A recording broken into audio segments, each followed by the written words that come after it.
Aimez Dieu de tout votre cœur. Shalom bien-aimés dans le Seigneur. Notre méditation du jour s'intitule « Aimez Dieu de tout votre cœur ». Nous tirons notre texte dans Apocalypse, chapitre 2, le verset 4, qui nous dit ceci. « Mais ce que j'ai contre toi, c'est que tu as abandonné ton premier amour. » Alléluia. Aimer Dieu de tout son cœur est une réalité qui a tendance à disparaître au fur et à mesure que nous avançons dans la vie. Pourtant, cela ne devrait pas être le cas.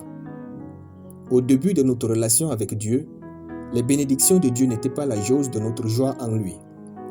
Au fur et à mesure que la vie chrétienne évolue, plusieurs d'entre nous se sont arrêtés dans les choses que Dieu a fait au lieu de continuer à marcher avec lui. Pour ces gens, leur joie est définie par combien d'argent ils ont en poche, leur humeur est définie par les miracles que Dieu fait pour eux, leur bonheur est lié à la qualité de leurs circonstances, leur adoration est motivée par les bienfaits de Dieu et non par sa personne. Ils sont actifs pour Dieu à l'église tout en vivant une vie de péché en dehors de l'église.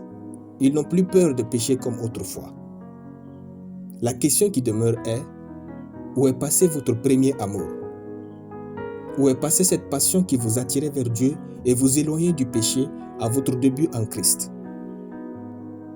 Heureux l'homme qui a embelli et fait croître avec sagesse son premier amour pour Dieu. Dans notre texte, Dieu loue les œuvres et la persévérance de l'église d'Éphèse. Puis il dit, « Mais ce que j'ai contre toi, c'est que tu as abandonné ton premier amour. » Comme quoi, ce que nous faisons pour Dieu est très important, mais pas plus que ce que nous faisons avec lui. Si ce n'était pas le cas, Dieu n'aurait pas réprimandé l'église d'Éphèse malgré tout ce qu'elle a fait pour lui. Au milieu donc de tout ce que nous faisons pour Dieu, c'est nous qu'il veut en premier. Aimons Dieu plus que tout ce que nous faisons. Le premier amour est innocent. Le premier amour est vif. Le premier amour ne considère pas le temps passé. Il est joyeux, voit tout parfait. Le premier amour est inépuisable.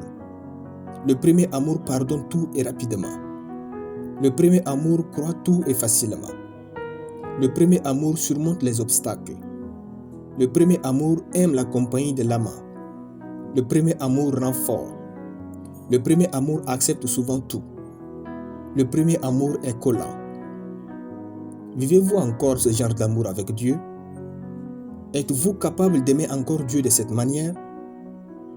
Si après tant d'années en Christ, malgré les péripéties et les luttes de la vie, vous aimez encore Dieu comme la première fois, alors vous pouvez dire que vous aimez sincèrement et profondément Dieu.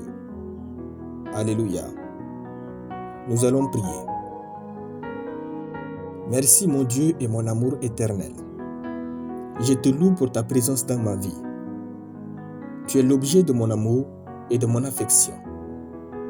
T'aimer et vivre en t'aimant, c'est la plus belle chose qui me soit arrivée de connaître ici-bas. Alléluia. Amen. La lecture biblique en une année, 1 Samuel chapitre 16 à 1 Samuel chapitre 20. Soyez bénis, c'était le pain du ciel.